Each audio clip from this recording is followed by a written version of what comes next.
Inspired by the life of the savvy and ambitious Colombian businesswoman Griselda Blanco comes a new Netflix original limited series. Griselda tells the story of a devoted mother who, with her lethal blend of charm and relentless savagery, creates one of the most powerful cartels in history. Witness Sofia Vergara's captivating transformation into the godmother of the underworld. Griselda, now streaming only on Netflix. You can be walking down the mall, headed to a movie with your friend who's a borderline personality, and boom. I'm talking about explosive anger.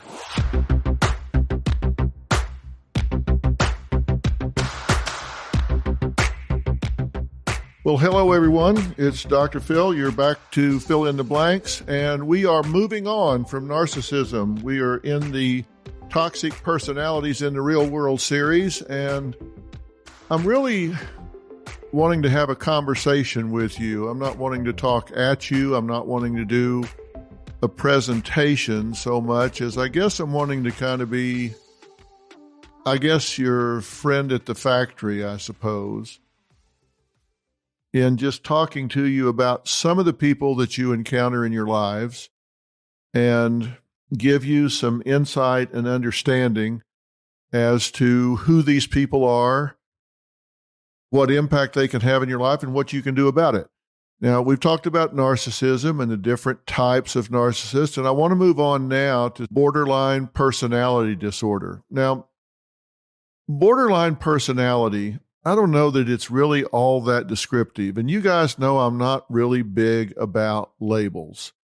But I'm going to defend labeling for a little while here to tell you this. Labels are used a lot for insurance purposes. You've heard me say that. But it's also important in communicating to a therapist, for example, as to what they're treating.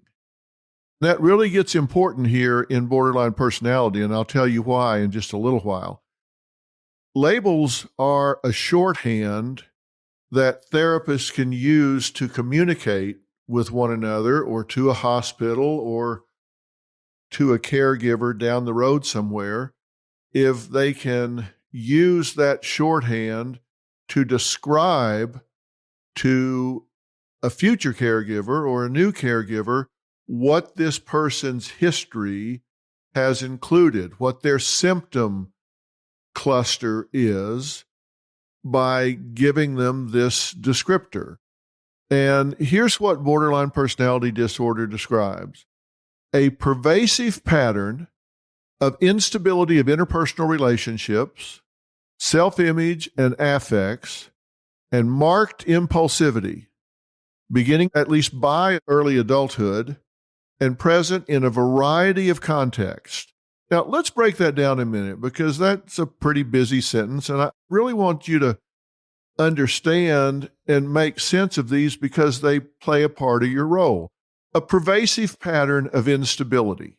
This isn't just somebody that has a bad day or they have a bad week or things have gone poorly at work or whatever. This is a pervasive pattern. That means it's going to be there with this person week in and week out, month in and month out. It pervades their life. If you were going to describe them across time, you would say there is a pattern of instability. They're unstable. And where? Well, in interpersonal relationships, they're just not stable in those. We're going to talk about what that means, but think about it in just common sense terms. Instability in interpersonal relationships. What's that mean? Well, they run hot, they run cold.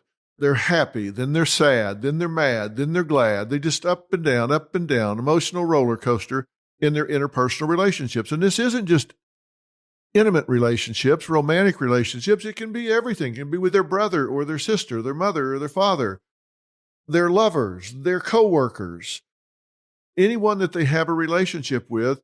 It can be marked by instability, up and down, up and down. Instability in their self-image. These people oftentimes don't know who they are. They'll question, I don't really know who I am anymore. You'll hear them say things like that. You'll hear them put their head in their hands and say, I don't even know who I am anymore. I just don't know. One day they'll be up and they'll be thumping their chest and full of vim and vigor and confidence. And the next day they're like wondering why they're even in this world. And then affect, that means emotions and the way it expresses itself. There's instability in their emotions. Within 1 hour, they can be laughing and crying and raging. Instability of emotion. Then marked impulsivity. These people don't think things through. They're very impulsive. They take high-risk behaviors. They act on impulse. They don't think it through. They just pull the trigger. They just go. They have an idea and boom, they're on it. Now, this starts by early adulthood. So that means you'll see this early in their life. You may see it when they're teenagers. You might even see it real early on. And when we say it's present in a variety of contexts, that means it's not situation specific. It's not just that they do this in reaction to their parents, or they do it only at school, or they do it only when they're around their brother. That means it happens in a variety of contexts. It cuts across environments. You'll see this in their work relationships. You'll see it at church. You'll see it at their family reunions. You'll see it in their own family with their husband or their wife. So that's what we've got. Let's think about it again. Instability and impulsivity. That's the core of the borderline personality disorder. Instability, up and down, and impulsivity. And it can be intrapersonal, meaning it's all about them, or it can be interpersonal, it's between them and someone else. And we're going to get into more detail, but that's what we're talking about. So if you've got people in your life that are just really volatile, they're just really up and down, then we're headed in this direction. Now, do they fit the diagnosis? Maybe, maybe not, but that's not important. It's important that you understand that there are people that have these symptoms, these traits, these characteristics. And if they cluster together and they are pervasive, meaning they're around a lot, then this is what you might be dealing with. And we're going to talk about strategies for handling that. Now, how often does this occur? Well, these kinds of things are often way underdiagnosed because these people don't often present for treatment. It's not like a broken leg where you can't walk on it, so you got to go get help. But estimates are that there are at least 18 million people in the world that have this pattern of behaviors. 18 million people. That's quite a lot. Now, I don't consider myself to be a vertically developed expert in borderline personality. And what I mean by vertically developed is there are some people within a profession like psychology who devote their entire career to one disorder or one group of people. And so that's all they do. They do research about that. They develop treatments about that. They work only with that population. That's what we mean by vertically developed. Doesn't mean they don't know other things, but thank God we have people that devote so much of their time, effort, energy, and career to a particular group of people or particular diagnosis. And Dr. Linehan is a real expert when it comes to borderline personality. And she makes this observation. She says borderline personality disorder is by far the most stigmatized disorder of all. In fact, she says if you wind up in the emergency room for any reason, do not tell them that you have been diagnosed with borderline personality disorder because they're going to go, oh, okay, we don't want to deal with this person. They're going to be more trouble than they're worth, so let's just not deal with them. Big stigma associated with borderline personality disorder. Let me tell you why I want to say that. Think about what we've just described. These people have a high degree of instability, a high degree of impulsivity, problems with their self-image, and they're emotionally very volatile. What do you think it must be like for those people? Now, I know what they're like to live with. They can be a real pain. But think about what it must be like for them.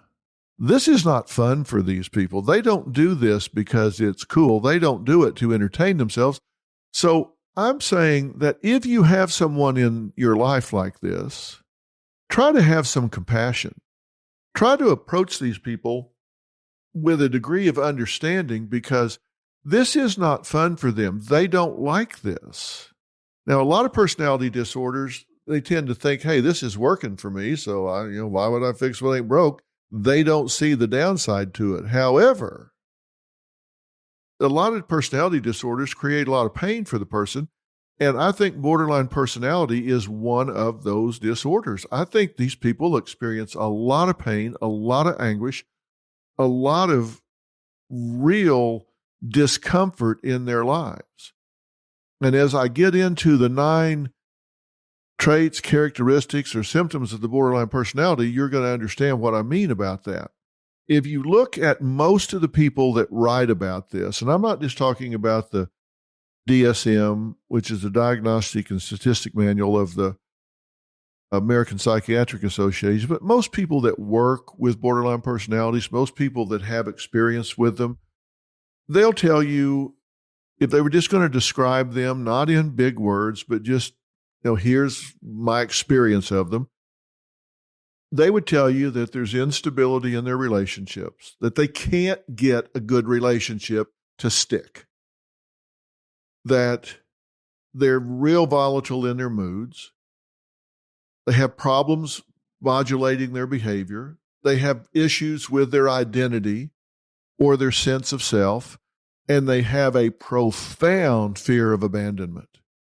They just have a chronic fear of being left. And they have a huge reaction. They're hyperreactive to almost anything that triggers one of these areas. There are over 90,000 people missing at any time, and over 500,000 are reported missing every year. And that's just in the United States. I'm Mike Morford. And I'm Jess Betancourt. And in our podcast, Missing Persons, we discuss cases of people who have gone missing under mysterious circumstances. And we're joined in each episode by guests who are either related to the missing person, investigating their disappearance, or advocating for answers in the case. Missing Persons is available everywhere you listen to podcasts, and there are dozens of episodes to binge on right now. Subscribe today so you don't miss an episode. I'm Katie Maloney, 37, a divorcee, and I'm out here falling in love every day with myself. And I'm Dana Cathan, 33, former needy mess, and delusional Leo, but I've never been happier. Never been happier. You know that. Good. The foundation of this podcast is for people who want to live their life unapologetically. It's a safe space for anyone who's going through a transition in their life or just dealing with the regular bullshit. It's a religion. We're not saying that we're looking to start a coven, but that might be why we started this podcast. But we're not saying that. Join our cult. Community. The coven. Religion. Okay, let's just stick with community. Listen to the podcast. Listen to the podcast. Now, you may be thinking, wow, when Dr. Phil was talking about narcissism, he cautioned us about kind of absorbing all of the descriptors and thinking that we're that way. Remember I talked about being a freshman in college and going through Psychology 101, and every disorder you studied about, you thought, oh my gosh, that's me. Every disease that you talked about in biology was like, oh my God, I've got it. We're all pretty suggestible when we're learning about something kind of new and scary. Look, we all have insecurities. So when you talk about instability in relationship and mood, you're going, well, look, I'm not just totally secure. I have insecurities. Am I borderline? We're talking about a matter of degree. You remember me telling you that all behavior is on a continuum? Well, that's true. And of course, we all have some insecurities. But if somebody leaves us, if we're in a relationship and we break up, even if we get a divorce, most of us know we'll be okay. I'm not saying it's not going to hurt, because it does, and we may cry for a while. We may even be really down in the dumps, even for a matter of weeks or a month or something. But in our heart of hearts, we know we'll be okay. But a borderline personality, it's life or death. We may want somebody to be in our lives, but we don't need them to be in our lives. It might be good if they were, but we don't have to have them to survive, and we know that. Borderline personality disorders are so hyperreactive and so dramatic, they just feel like, oh my God, if I don't have them, I'll just die here. I can't make it. What's unique about this personality disorder out of all of the others? There are 10 personality disorders described in the DSM, the Diagnostic and Statistic Manual. There's 3 clusters, but there are 10 personality disorders. And what's unique about the borderline personality is how unstable these people are and how vast the changes are that they can have within an hour. A lot of people might say, wow, this volatility up and then way down in the dumps, that sounds like bipolar. No, sometimes if you don't really do your homework with a client, you might misdiagnose this. And again, that's why I say the label I'm going to defend here, because if you misdiagnose a borderline personality disorder as bipolar, then you're going to treat bipolar and not borderline personality, and that would be a real problem. And how do you distinguish between the two? A bipolar personality disorder is going to have mania that lasts for days and days, maybe even longer. And by that, I mean, they're going to be manic in the sense that they might be out spending money they don't have. They might become promiscuous. They may be doing high-risk behaviors. They may think they can undertake any task and get it done. They think they can paint the whole house over the weekend, and there's no way they can do that. They might go out and buy 3 cars that they can't afford. I mean, they're just manic. They're just everywhere. The difference with the borderline personality is that'll all happen within an hour. They'll be up within an hour and then down within an hour and then rage within an hour. Whereas with bipolar disorder, that's going to last for days or maybe even a couple of weeks. So what makes this disorder so unique is this changeability occurs so rapidly. Now, think about people in your life. Do you have somebody in your life that you're going, oh my God, where did that come from? What in the hell triggered that? We were just getting along great. We were happy. We were driving to the mountains here, and 20 minutes ago we were happy and laughing, and now you're over there crying and upset and accusing me of leaving you? What the hell happened? I didn't even say anything. And you're personalizing it, saying, what did I do? Nothing. You didn't do anything. You could trigger your partner because you're wearing a plaid shirt or a red blouse. Or you could trigger them because you're not wearing a red blouse. It doesn't have anything to do with you. This comes from the inside out. So if you're in a relationship with somebody and you've been racking your brain saying, what the hell? We seem to be doing just fine, and then all of a sudden, boom, they just do a 180 on me. You could very well be dealing with a borderline personality. And I want you to know that so you can go, okay, I get it. It isn't just me. I'm not alone here. This happens. There are 18 million people in the world that do this. And yes, I'm asking you to have compassion for these people, because as frustrating as they are for you, as much as they drive you to the end, as much as they get on your, quote, last nerve, as my grandmother used to say, it's miserable for them. think how they must feel with this going on. And one thing you need to be aware of is you could be dealing with somebody that has both borderline personality disorder and bipolar. They might have this very unique volatility that happens really fast within an hour or a day. And they might also be bipolar, where they have this mania that stretches out across days, followed by a period of depression. And that makes it really difficult, both to diagnose if you're a caregiver or living with someone like that. So borderline personality is often coexisting with other disorders like anxiety or depression or bipolar. These people can present real problems for you to deal with. But there are 9 characteristics that kind of identify these people. And you can call them characteristics, traits, symptoms, whatever you want to call them.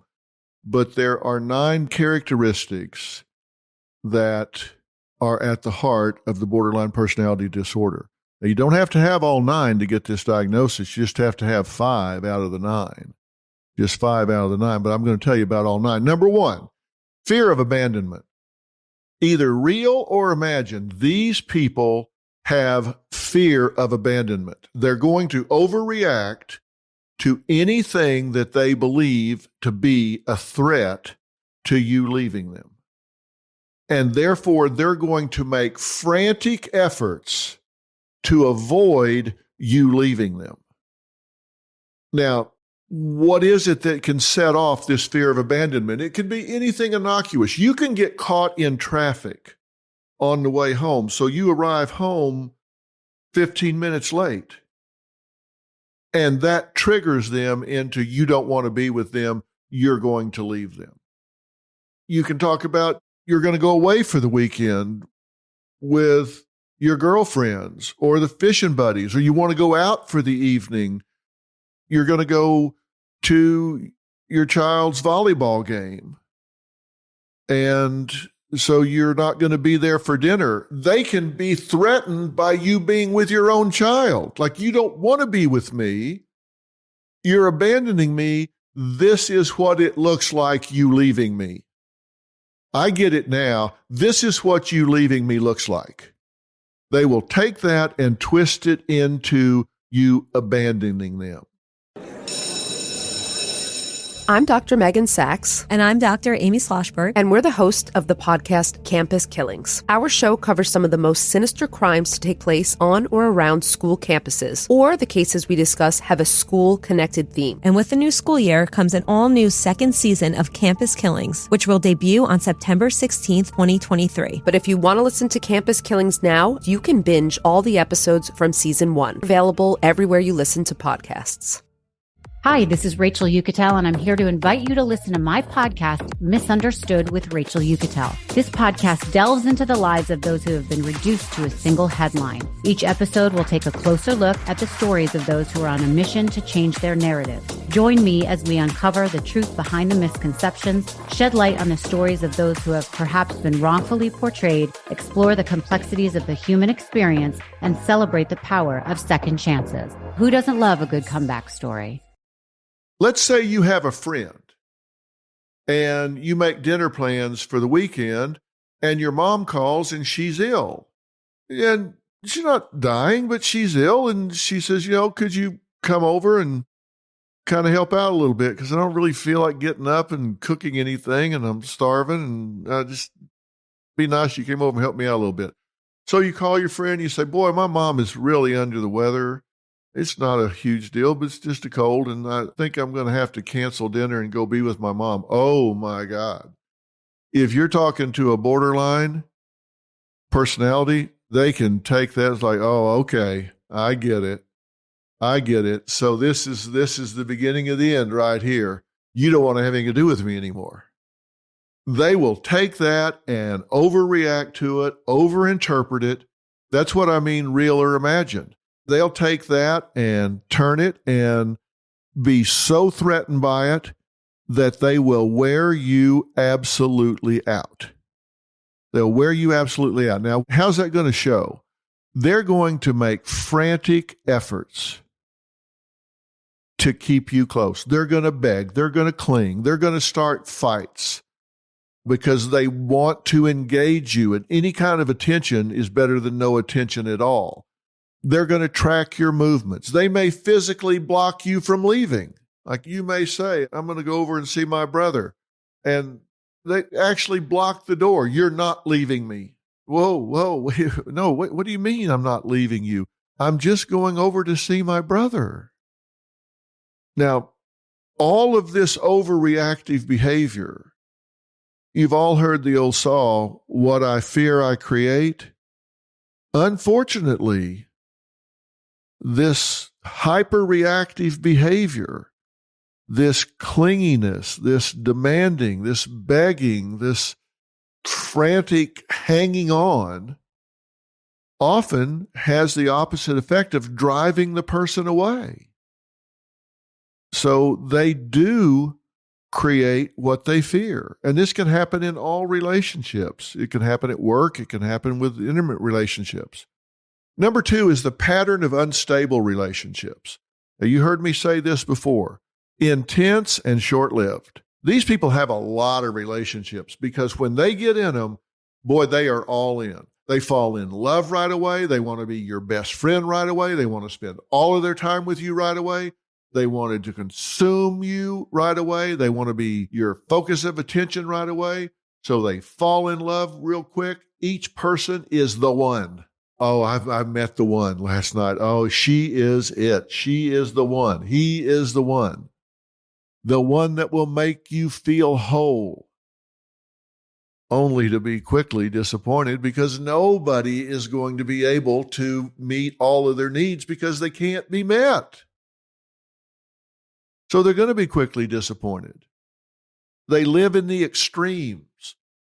And when people live in the extremes, they make wild swings. So they're either perfect or horrible. That person is either up on a pedestal or they're down in the dumps. And trust me, a borderline personality, when they get in, they're going to love bomb you. They're going to put you up on a pedestal. They're going to worship you. And trust me, that is a long way to fall, and fall you will. Because very soon they're going to decide you are abandoning them because number 1 was fear of abandonment. They're going to put you on a pedestal.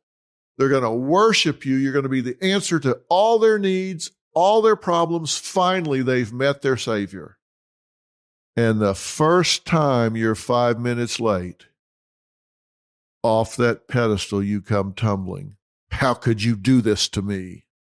How could you let me down this way? How could you betray me and mislead me this way? You made me love you. You made me believe in you. And now you do this to me. Lovers, friends, family members, they're going to feel like they're on an emotional roller coaster with these people. Rapid mood swings from idealization to devaluation, anger, and then it's hate. Remember I said in the extremes, all the way out here, they love you. All the way back here, oh my God, they hate you. It isn't like they love you and then decide, well, okay, you weren't the one, so we'll just be friends. No. No, these people live in the extremes. This isn't like, okay, now we'll just be friends. They just don't have just friends. Everything is in the extreme. Number 3, identity disturbance. Look, these people are very unclear about their self-image because it's shifting all the time. It's unstable. Their sense of self flip-flops.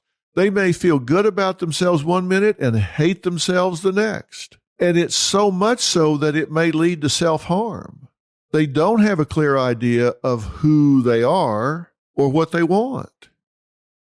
And they may frequently change roles. They may change jobs, friends, lovers, religions, values, goals, and you'll see them change their look.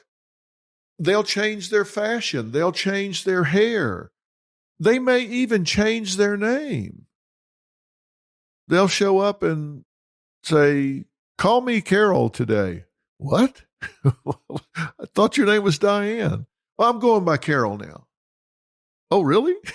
But Says here on your name tag, you're Diane. I know, but just call me Carol. I'm going by Carol now. I'm changing.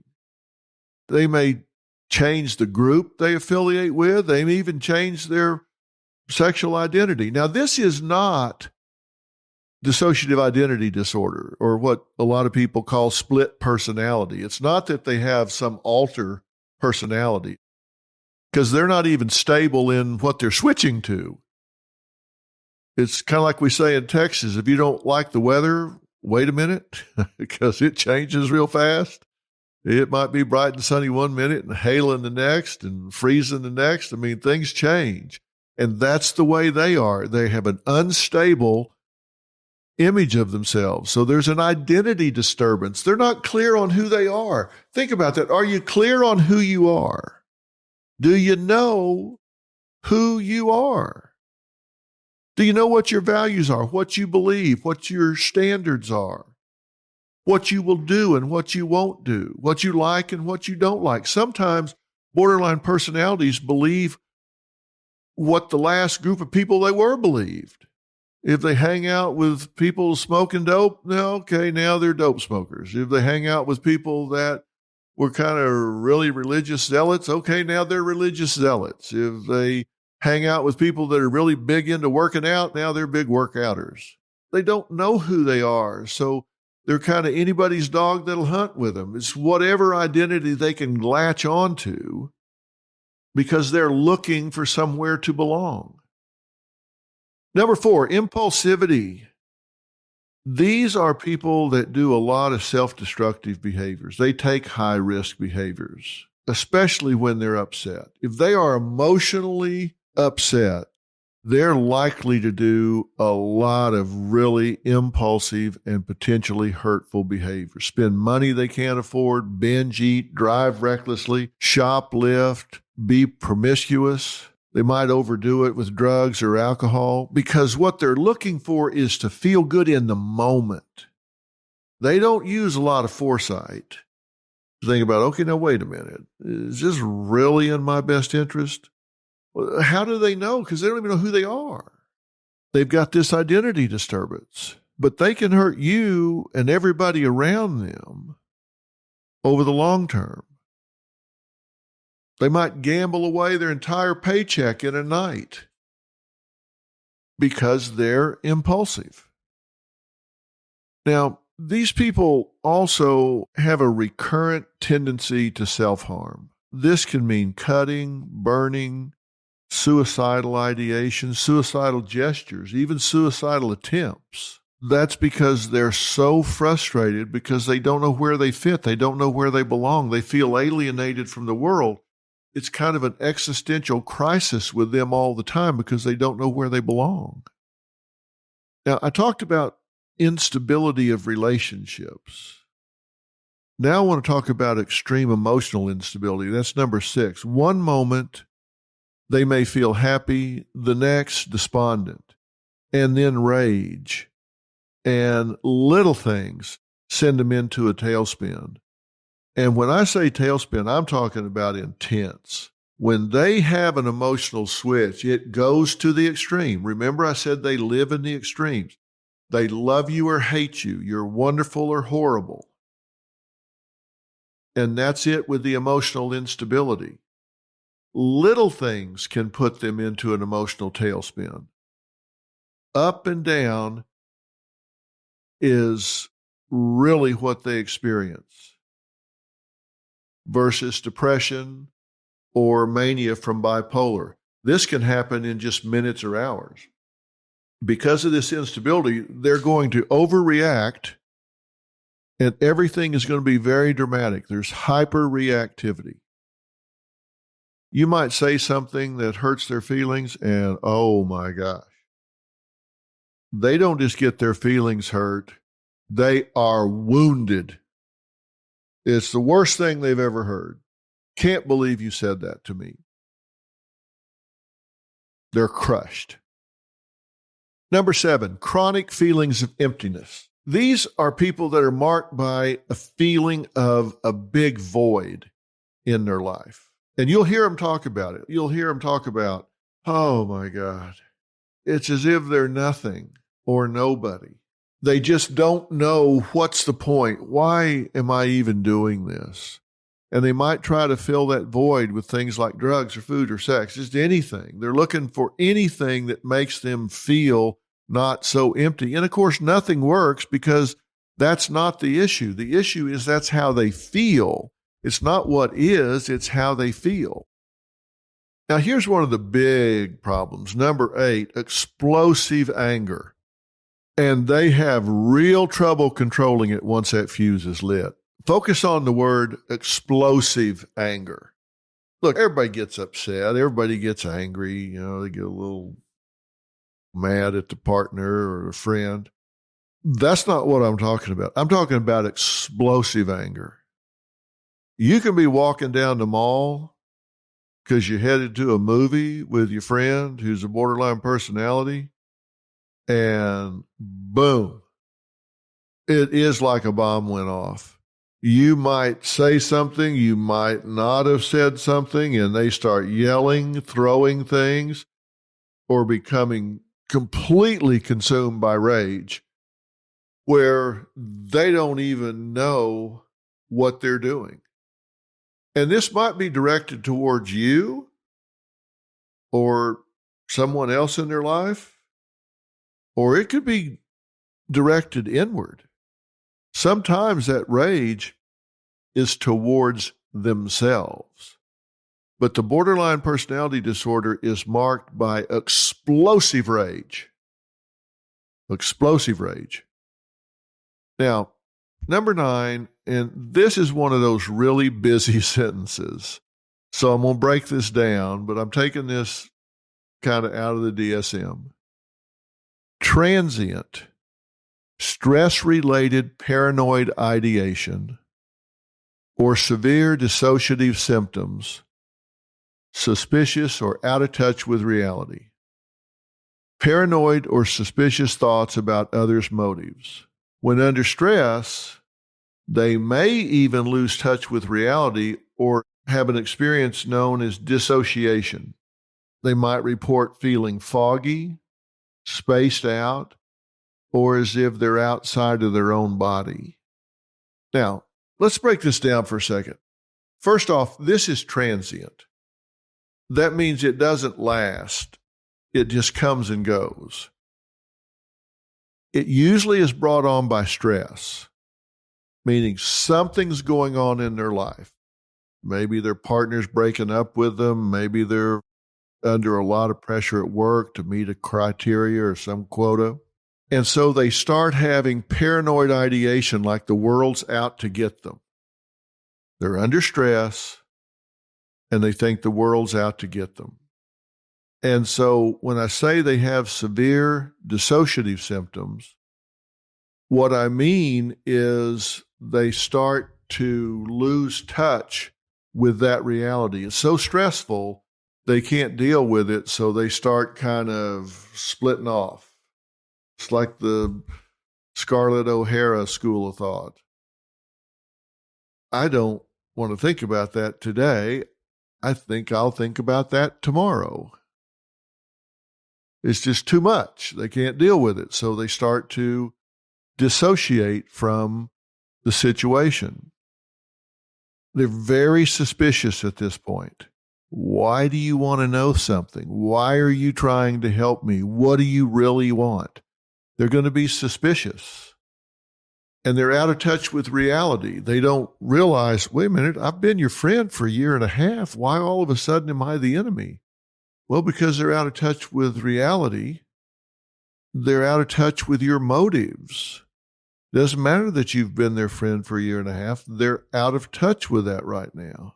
And when they're under stress, they may lose touch with reality completely for a few minutes. I mean, it's transient, but they may completely dissociate and feel foggy and spaced out, and even as though they're outside their own body. You might look at it and say, they've gone psychotic. They don't even know where they are. They're like not even here. No, they really haven't gone psychotic. It's just the stress has gotten so much that they've gone Scarlett O'Hara on you. They say, I can't deal with this, so I'm just going to space out. And they just go another place in their mind. Now, you only need 5 of these 9 to be considered borderline personality disorder. Fear of abandonment is going to be really common. Impulsivity is going to be really common. Rapid mood swings is going to be really common. Inappropriate anger and difficulty with relationships. Unstable self-image, intense emotions. Those are the ones you're going to see the most. But any of the 5, you could be diagnosed that way. Now, a gentleman by the name of Theodore Milan, if you're really, really interested, you might want to read a book he wrote called Disorders of Personality, DSM-5 and Beyond. Now, he wrote this, mid-90s, probably 95. And while they're not listed in the DSM, he actually worked with people putting the DSM together. And he said there were 4 subtypes. One was discouraged or quiet. These are real clingy, passive, borderline personality types, and they're real prone to self-mutilation, suicide, feelings of emptiness. They have an intolerance of being alone. So they're clingy and passive, and they may cut or burn themselves a lot. And then there's the impulsive type. These are the energetic, charismatic types. I mean, they come on really strong, but they can just as quickly become cold and hostile. They're easily bored, so they start taking high-risk behaviors, and they're prone to self-mutilation, suicide. They're very resistant to treatment. Then there's the petulant. They're angry. They feel unworthy. They're very possessive. They don't let you out of their sight. This is where you see a lot of eating disorders, a lot of drug addiction. And then there's just the straight up self-destructive. These people are marked by bitterness, self-hatred. I mean, they just really turn this anger inward.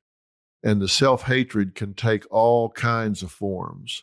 They're attention seekers. They show off a lot. So you're going to see them reckless driving, maybe get into drugs, promiscuity, eating disorders of some type. If you're thinking about the 9, it only takes 5, and then your person that you're thinking about, whether it's yourself or somebody else, you might think further as to whether or not you fit in one of those 4 categories that are more descriptive: discouraged or quiet, impulsive, petulant, or self-destructive. Now, why do people get this way? Well, I'm sorry to tell you, we don't really know. There's probably some kind of biological vulnerability that could be genetic, or it could be some other kind of composition in your biology. And they typically have in their past some kind of invalidating environment. Somewhere along the line, they've been abused, beaten, molested, where who they thought they were or who they wanted to be or become has been taken away from them. So if you look back into their histories, there is some kind of biological predisposition in some way a lot of the time. But then also the way they've been raised, the way they've grown up, they've been told, you don't matter. I don't see you. I don't hear you. So they lose their self-image. They lose their self-worth. They have identity disturbance because they've been told they don't matter. They're just not on the priority list. It just doesn't matter. Now, That's pretty vague. But if you've got it in your family, you're at higher risk for having it yourself. And if you've been through an environment that didn't teach you to value yourself, and in fact taught you not to value yourself, then you're probably more likely to experience this than anyone else. So is it treatable? Well, some research says that as high as 84% of the people with borderline personality disorder respond positively to treatment. I'm not saying that they cure it or they completely get over it, but they do respond positively to treatment. So there is hope. And there is a particular treatment that we'll talk about in the future called dialectical behavior therapy.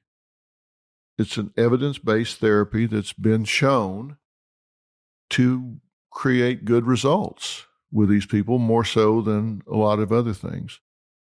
And we'll talk about that in the future. Now, if you're living with one of these people, there are a lot of do's and don'ts. There are a lot of strategies that you can have. And that's what we're going to talk about next time is, okay, if I have spotted one of these people, okay, Dr. Phil, you finally put a name to it. You've identified for me what it is I'm dealing with here, because I've been wondering, what the hell? This person, it seems like no matter what I do, it just doesn't matter. They just go off. Well, now you may know why. They may be borderline personality. And if that's true, how are you ever going to get them to treatment? Well, let me give you one clue in closing here. You want to talk to people about what they deserve, not what they need. People don't like it when you step up to them and say, you know what you need to do? You need to get some help. You need to go see a therapist. You need to get somebody that will sit down and help you work this out. That sounds very judgmental. And for a borderline personality disorder, it sounds like a way to abandon them. It sounds judgmental, and it's likely to trigger resistance and rage, but it sure as hell sounds like, get away from me, you're sick, you're broken, you're wounded. And they're going to turn that into something that plays right into their fear of abandonment, and it's going to further complicate their disrupted identity. If, on the other hand, you approach them by saying, I notice that you're anxious a lot, or I notice that you really seem to be depressed and unhappy. And I just want to tell you, I love you and I think you deserve to get that out of your life. I think you deserve better than that. And I think you deserve to give yourself whatever it takes for that to not be part of your life anymore. I just know you and I think you deserve it. So, let's talk about what can be done. What do you deserve? Now, does that mean they're going to run and jump into a dialectical behavior therapist's arms?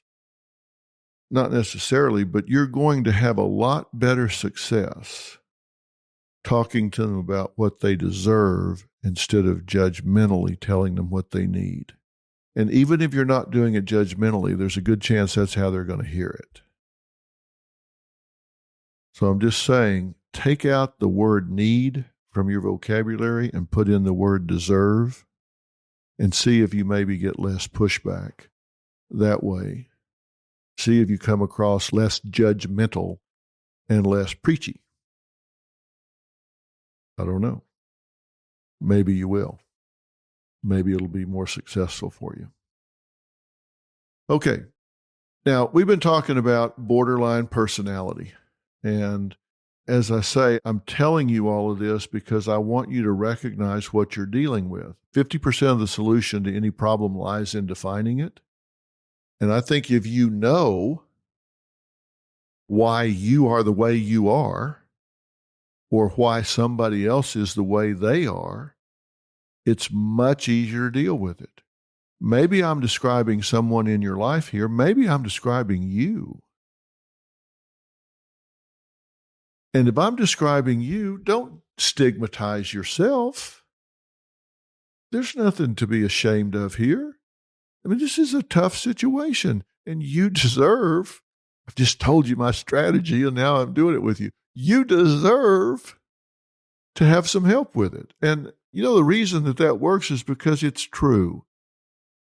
I've been fighting stigma in mental illness for 45 years. I absolutely hate that people deny themselves help because there's a stigma attached. If they admit they have a mental illness, if they admit they have a personality disorder or something that needs treatment, it's like they've admitted a flaw, a fallacy, a weakness. Well, we all have flaws, fallacies, and weaknesses, and that's okay. And human beings are supposed to be joyful and rejoice in the Spirit. So when I say I think you deserve to be set free from this, I really mean it. And there's help available, and it does help. You can be helped with this. You can live a happier, more peaceful life. So I'm saying, yeah, you deserve it. And everybody around you deserves it too. They deserve to have all of you instead of just the part that comes through the anxiety. And it helps a lot. Instead of telling somebody, I think you have borderline personality disorder, to just talk about the obvious. If they're depressed or they're anxious, start with that. Let the therapist work it out. If they're good, they'll get to the borderline part. They'll get to that. Just talk to them that they deserve some help with their depression or their anxiety, something that's comorbid with the borderline personality disorder. Okay, we're going to be talking about that. I know you guys have a lot of questions, and I want to hear them. I hope you're enjoying this series on the toxic personality. I want you to subscribe to the podcast because this is my chance to give you the tools you need to live a better life. We're going to be talking about these toxic personalities, and we're going to be talking about what you can do with your personality to become more effective in your life. I want to be available to you personally. I want to answer the questions that I know you have. And so if you'll let me know what they are, I will address them. Whether it's parenting or motivation or how to get ahead or how to manage these people in your life, you write those questions and that will guide what I talk about. I'm just doing this because you guys are asking me to do it. And I'll do it as long as you're asking me to do it. You sent in a lot of questions this last time, and I'm going to get to them next time. Some of your questions: how do I leave somebody with personality disorder? Do people with personality disorder ever apologize? What do people with this disorder not see in themselves that other people can easily see? Do borderline personality people know what they're doing and when they're being mean? All of these things that you're asking, I'm going to answer those things. Send me your other questions. All right. Be sure and subscribe to the podcast and click the notifications bell on there so you'll get a signal whenever I post up something new. Right now, I'm doing it every week, dropping them on Tuesday. I encourage you to listen more than once if you need to. Take some notes, write down some things that are important, and we'll continue. You're pretty much experts on narcissism now. We'll add this, and then we'll keep moving along. I'm Dr. Phil, and I'll see you next time. So long. Be healthy.